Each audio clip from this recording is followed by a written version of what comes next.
Oi pessoal, como vocês estão? Vamos para mais um vídeo hoje. Bom, se eu perguntasse quais são as características de um cristão, o que a gente poderia pensar? As características. Ele vai na igreja todo domingo, anda com a Bíblia embaixo do braço, não bebe, não fuma, tem uma situação legal, né? Porque não pode ter problema, né? Aceitou a Cristo, não pode ter problema, tem que estar tudo resolvido, né? Será que é isso mesmo? O que é? O que significa ser cristão? É seguir a Cristo, certo? Tá, então eu não posso beber, não posso fumar, não posso ter problema nenhum. A minha família tem que estar uma maravilha. Isso abre brecha para algumas coisas, né? Como, por exemplo, se ocorre algum problema grave na minha família, como, por exemplo, eu sou evangélico, sou diácono da igreja, mas o meu filho mais velho molestou o meu filho mais novo. Então, peraí, eu sou crente, eu sou cristão, sou diácono da igreja, isso não pode acontecer comigo. Vamos abafar. Isso é ser cristão? Ou é você resolver o problema? Você admitir que tem um problema e querer resolver através do amor de Cristo. Ok, tem sido pregado que o cristão vai ter os seus problemas resolvidos, vai ter a cura para tudo, vai ter prosperidade. E quando ocorre um problema, como a gente vai resolver?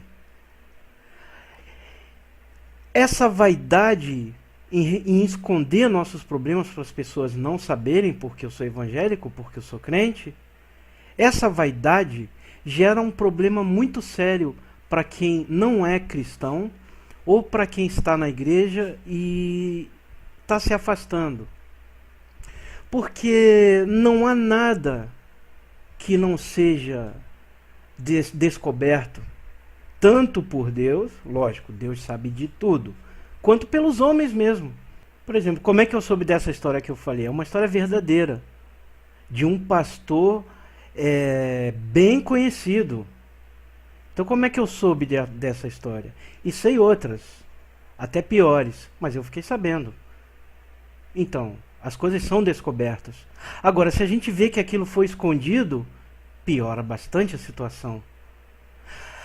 E quando você vê as pessoas se afastando da igreja, se afastando de Deus, porque viram, poxa, o cara prega, o amor prega pra gente fazer o certo e olha o que ele fez. A pessoa vê isso, ela se afasta.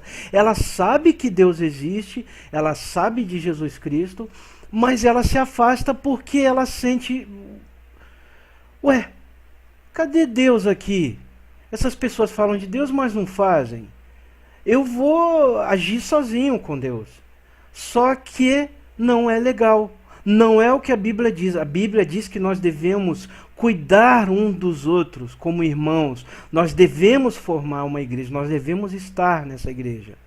Eu não estou dizendo que é por isso que você vai entrar em qualquer igreja que você vê pela frente só porque tem que estar numa igreja.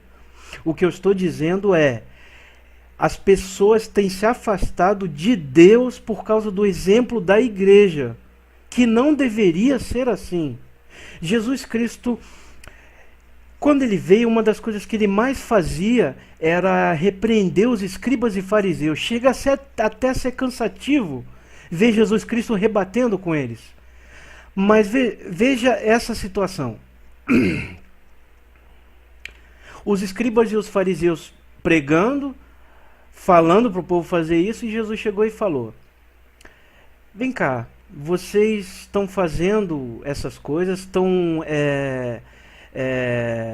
impondo fardos pesados para o povo que nem vocês fazem, sendo que o principal da lei, a lei mosaica, a lei é aquele conjunto de coisas que a pessoa precisava fazer no Antigo Testamento para poder chegar a Deus, porque Jesus Cristo não estava aqui.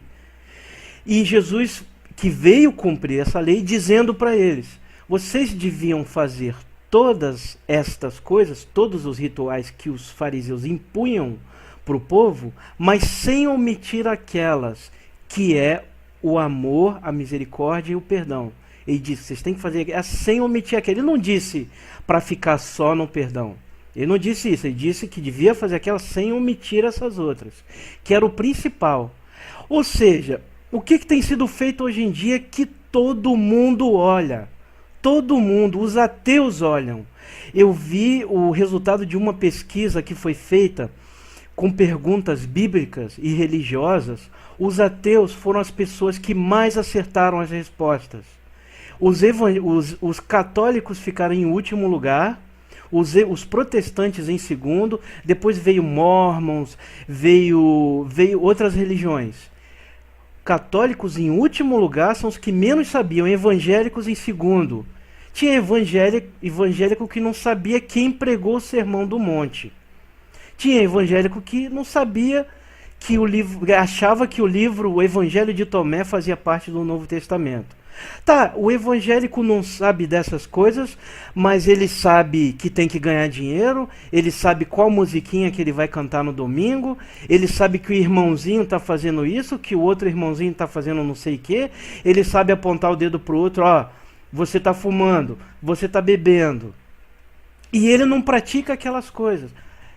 Eu não estou me exaltando porque eu quero ser brabo, nada disso.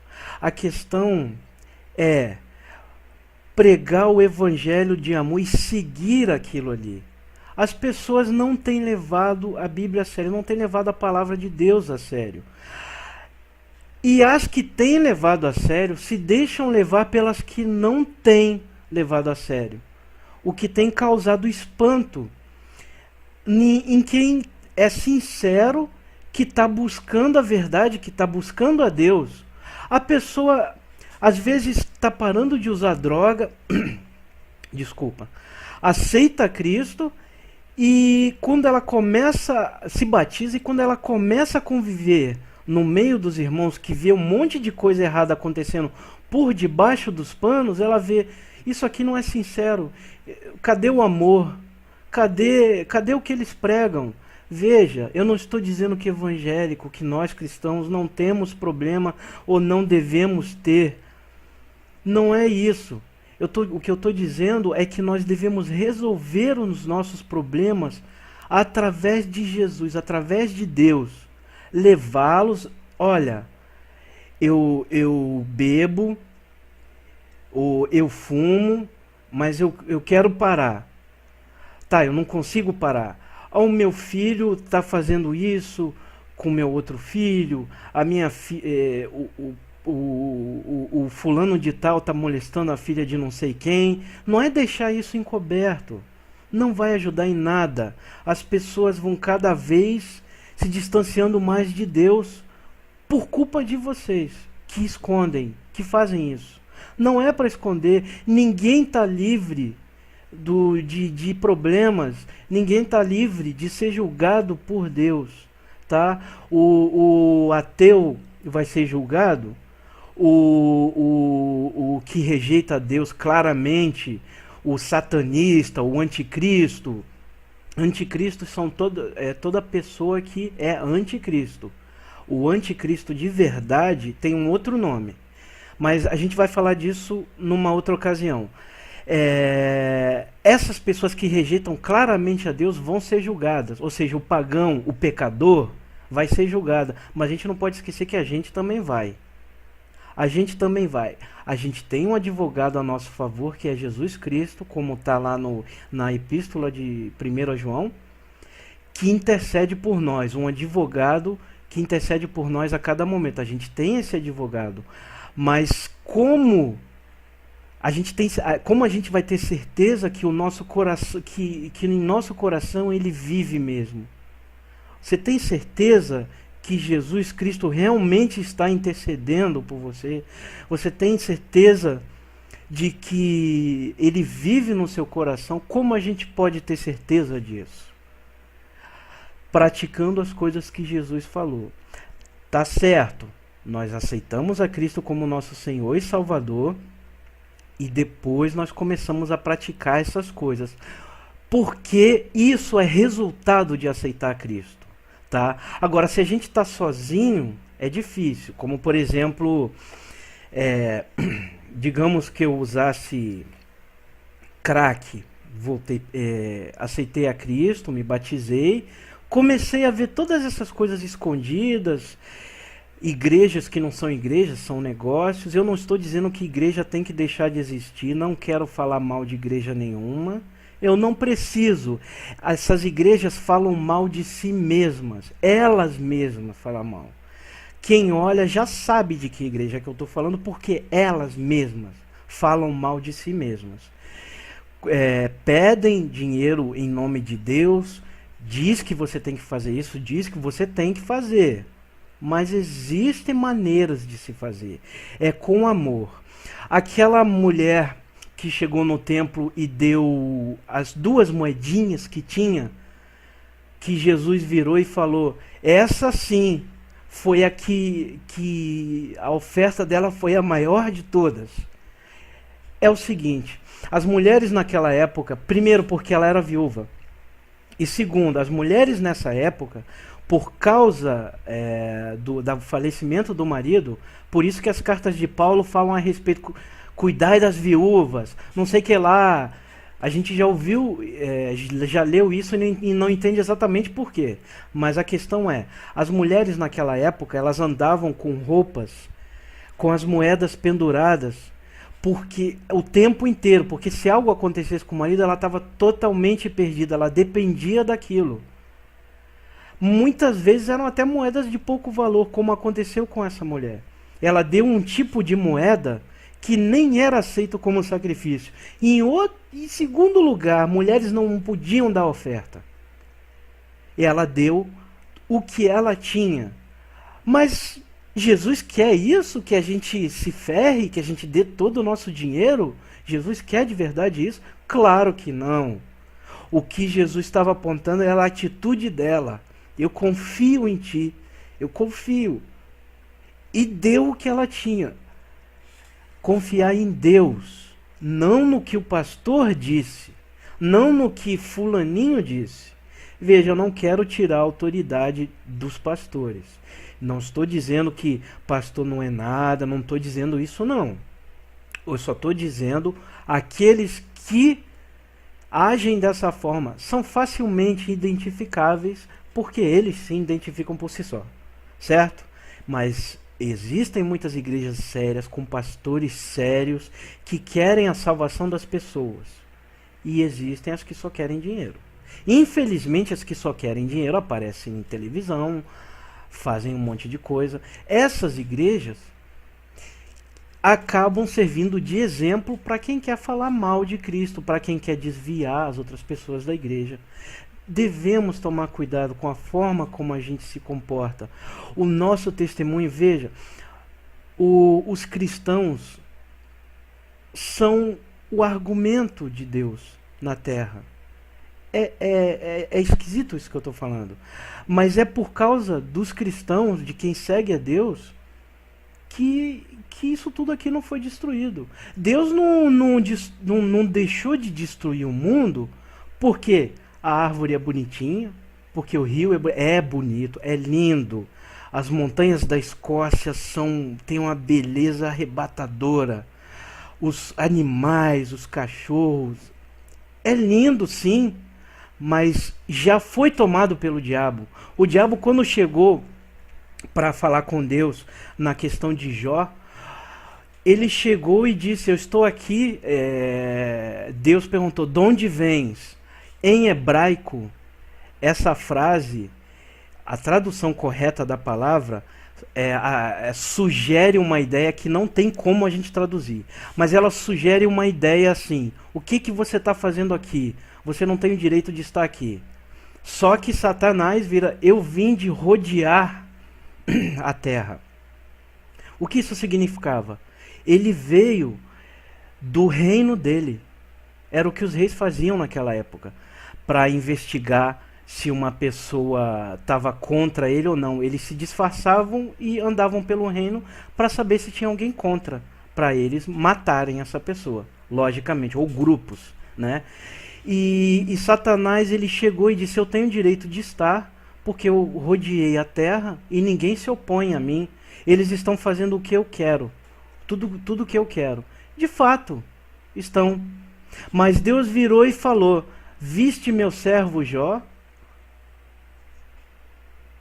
Ainda existia Jó. Por que Sodoma e Gomorra não foram destruídas? Porque ainda tinha um homem lá, que era servo de Deus. Você vê por aí, tá? Não foi destruído por causa disso.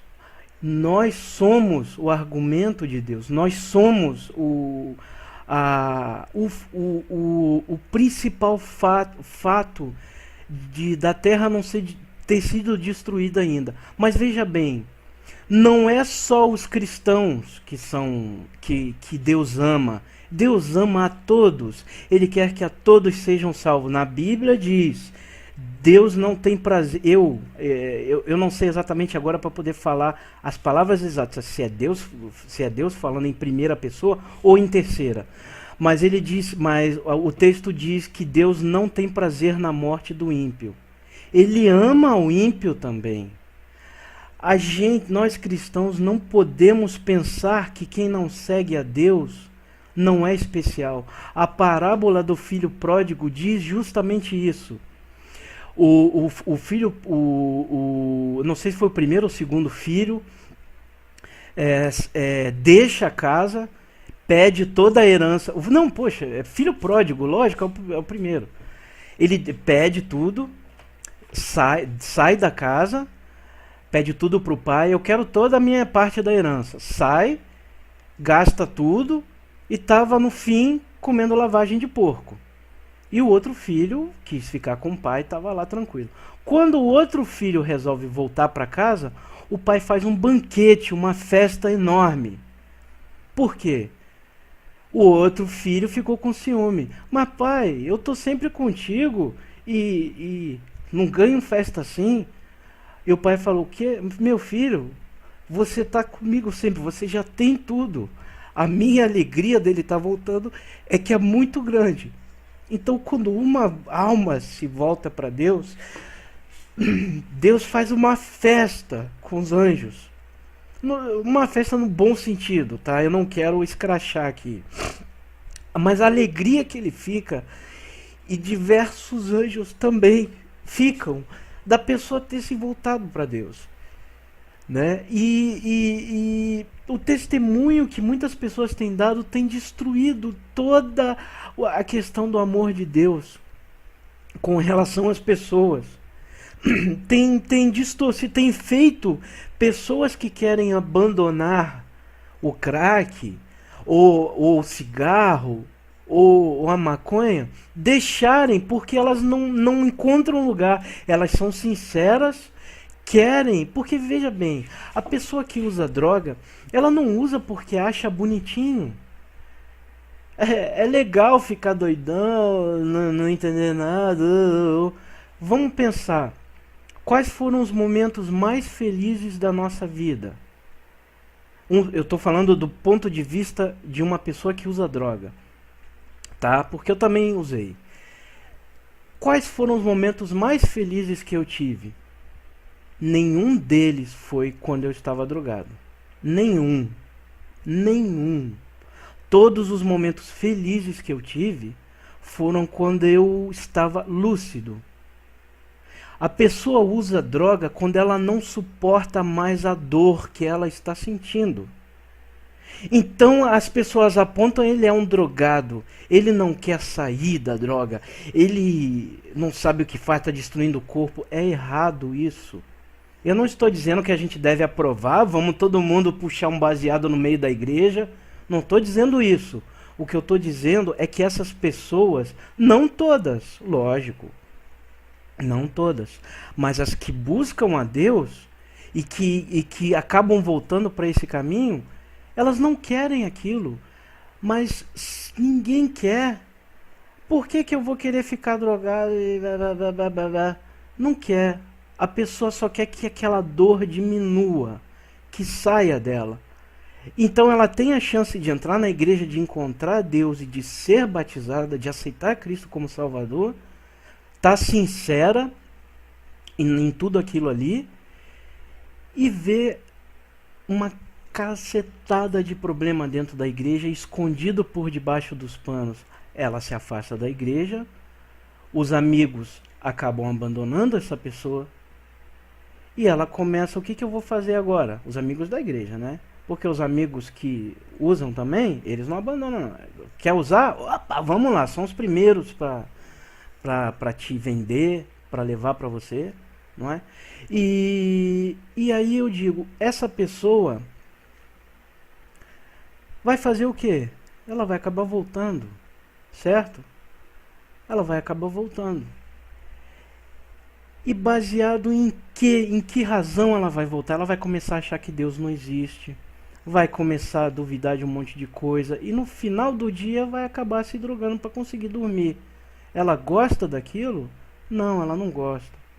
Irmãos, a gente tem que suportar as pessoas no amor. Eu não estou dizendo que tem que aprovar, eu não estou dizendo que o cristão sentiu vontade de fumar um baseado vai fumar, nada disso. O cristão, ele sente desejos sexuais, ele pode sentir até desejos de fantasias, de não sei o que, ele sente desejo de fumar, de usar droga, ele sente, ele não é perfeito. Mas o que tira tudo isso? É Deus. Isso Deus tira, tá? Mas calma lá, eu não estou dizendo que Deus resolve todos os problemas. Não é por aí. O que eu estou dizendo é que Deus preenche o espaço vazio que a droga está preenchendo, tá? O resto é um problema que a gente tem que lidar com amor. A pessoa está tentando parar, ela está realmente querendo, ela aceitou que quer parar, suportar no amor, ajudar essa pessoa e não ficar apontando e ficar de fofoquinha e ficar não sei o que.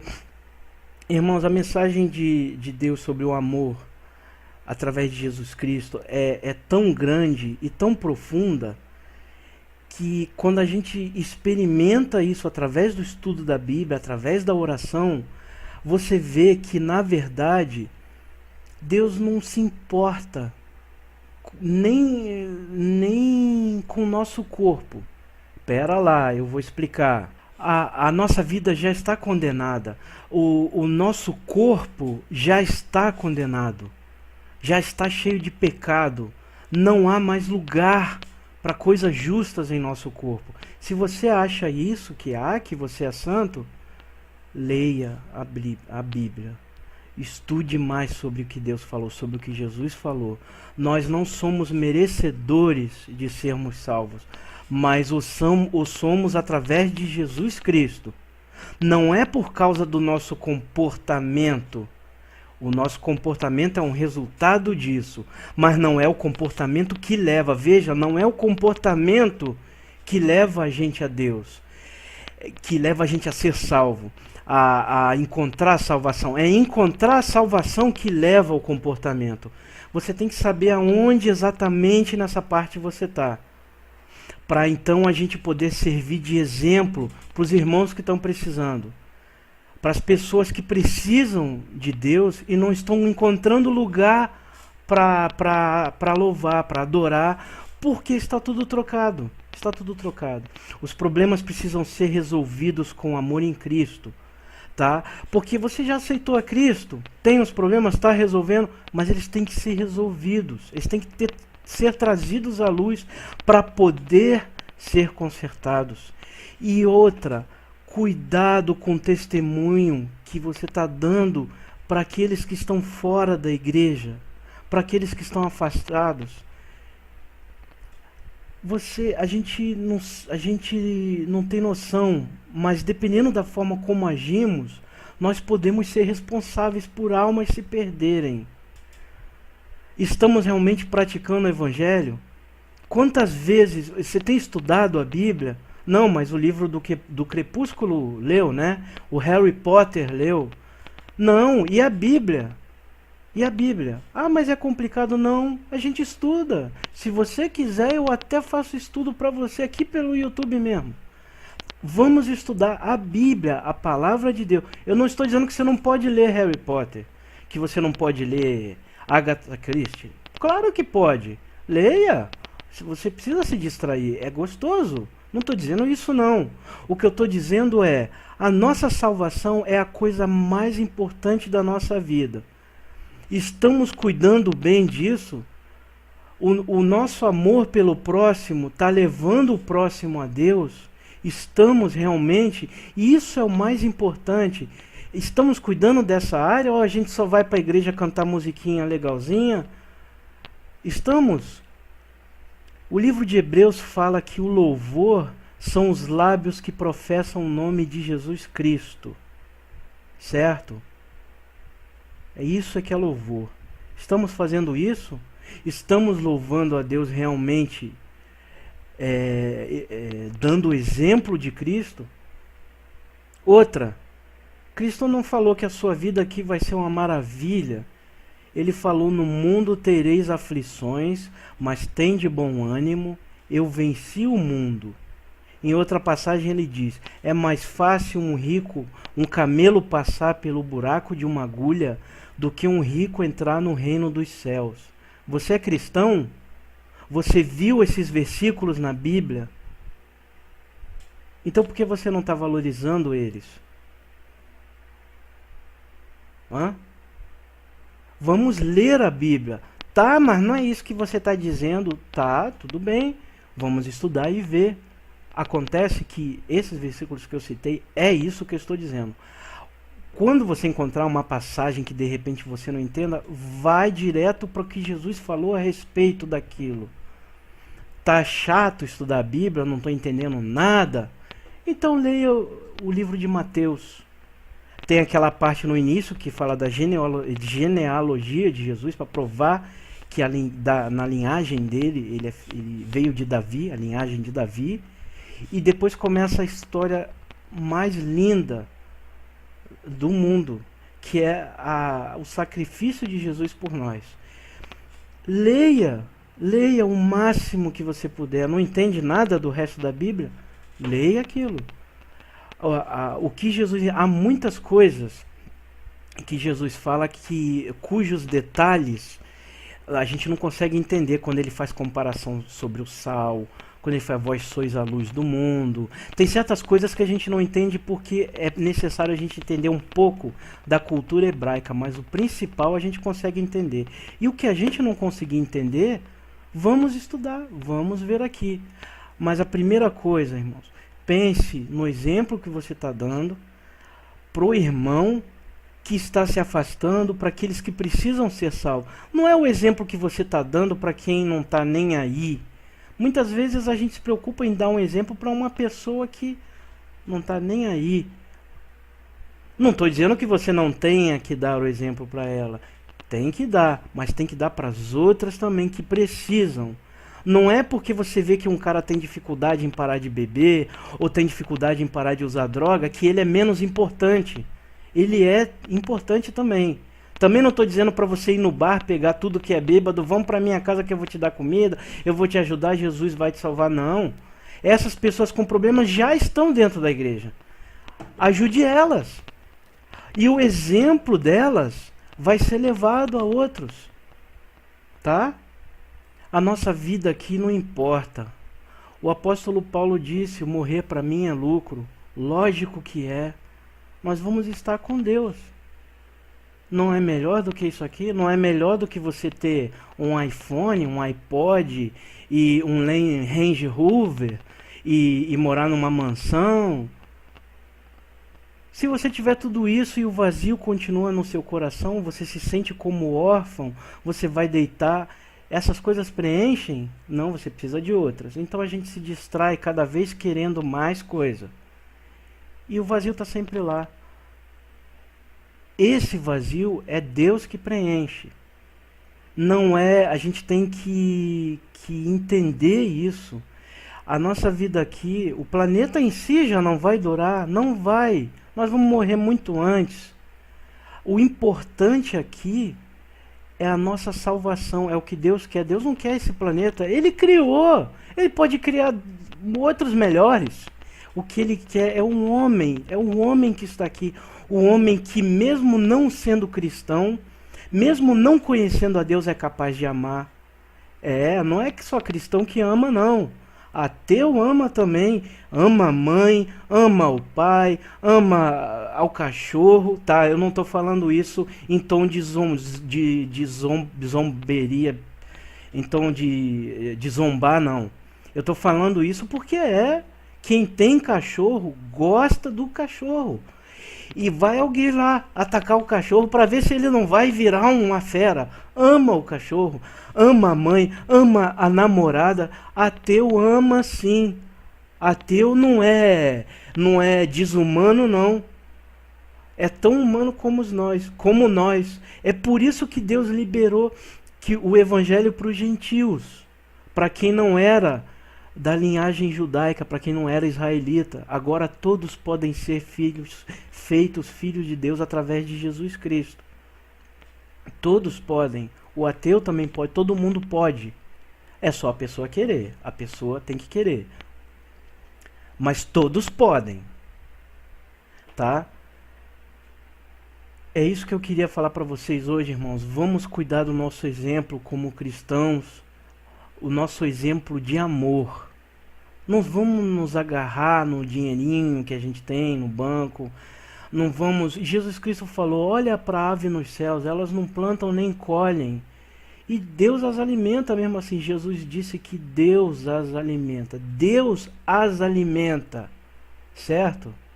Ele não disse que elas se alimentam por si só, que a natureza se alimenta por si só. Ele disse que Deus as alimenta. Quanto mais ainda mais vocês a quem Ele ama muito mais.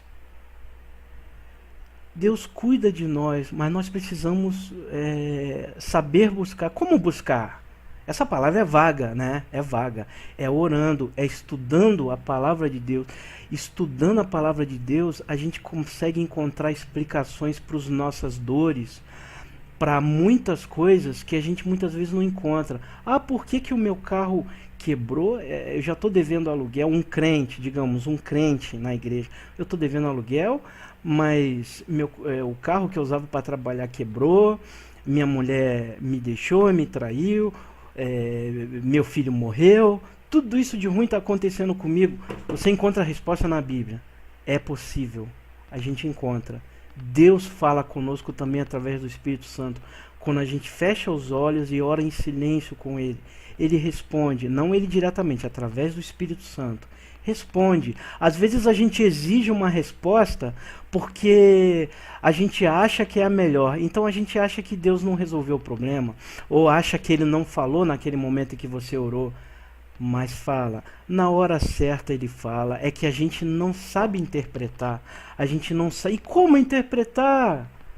Existe como na Bíblia. Vamos estudar mais sobre isso também. Vou tentar falar aqui para vocês sobre isso. O que eu queria dizer para vocês, principalmente para você que acha que não merece a Deus porque você usa drogas, ou porque você sai com prostitutas, ou porque não pense isso, tá? Não pense isso. Ninguém é digno de Deus. Ninguém é digno. Eu também não sou. E eu não faço nada disso. Mas eu também não sou. Mesmo que eu vire um santo da paróquia, eu não sou merecedor. Tanto quanto você. Nós podemos chegar a Deus. Nós podemos melhorar. Podemos ter um espírito saudável. Podemos ser salvos. É incrível. Mas quando se conhece a Deus, quando se conhece a Jesus Cristo, você pode estar até com pensamentos terríveis, até desejando morrer, ou a ponto de explodir tua cabeça, mas você sente paz. Uma paz inexplicável. É inexplicável, que é a paz espiritual. E depois que tudo aquilo passa, você vê, não, eu estava em paz mesmo, Deus cuidou de mim. E Ele cuida, e todos nós podemos chegar a Deus. A ideia de arrependimento é você mudar a atitude. Mas mudar assim no sentido, não, eu aceito a Deus como meu Salvador. Você muda aquilo que você muda a ideia. Agora, com relação às vezes o que a gente usa, droga ou alguma coisa, com o tempo Deus vai tirando isso da gente. Nem sempre é de uma hora para outra. Aquela mágica que todo mundo fala, entrei para a igreja, parei de beber, parei de fumar. Com algumas pessoas é assim. Glória a Deus, né? Aleluia. Mas com outras não é. É demorado, mas ocorre, acontece. Quando essa pessoa vai experimentando realmente o convívio com Deus, aquilo vai sumindo. Ela pode até sentir vontade, mas ela não sente falta. E a lembrança de como Deus cuida, a lembrança do amor de Deus pela gente, tira aquela vontade na mesma hora. Então eu queria dizer para vocês isso, meus irmãos, que usam droga ou que bebem, isso pode mudar. Isso pode mudar, tá? Deus pode mudar isso para você, tá? E que Deus abençoe vocês. E em nome de Jesus eu peço agora que Deus abençoe todas as pessoas que estão nesse momento passando por dificuldade, que conhecem a Deus, o que ouviram falar dele, mas não tem como chegar a ti, Senhor. Abençoe essas pessoas, cuide delas, ajude os irmãos a saberem cuidar dessas pessoas, a saberem dar exemplo para elas, Senhor. Eu te peço em nome de Jesus, cuide, Senhor, dessas pessoas e ajude-nos, a nós cristãos, a levarmos mais pessoas a Ti, Senhor, a darmos um testemunho de forma que a gente consiga levar pessoas a Ti, não por obrigação ou porque temos que levar, mas pelo amor, que é como o Senhor sempre ensinou, pelo amor. Quando a gente tem um amor, acaba se sentindo compelido a fazer aquilo, querer o melhor para a pessoa. Eu te peço, Senhor, em nome de Jesus, Senhor, perdoe-me pelos meus pecados, perdoe os pecados de todos, eu te peço nesse momento, Senhor. E obrigado pela salvação. Em nome de Jesus, obrigado pelo sacrifício de Cristo. Amém. A gente se vê no próximo vídeo, pessoal.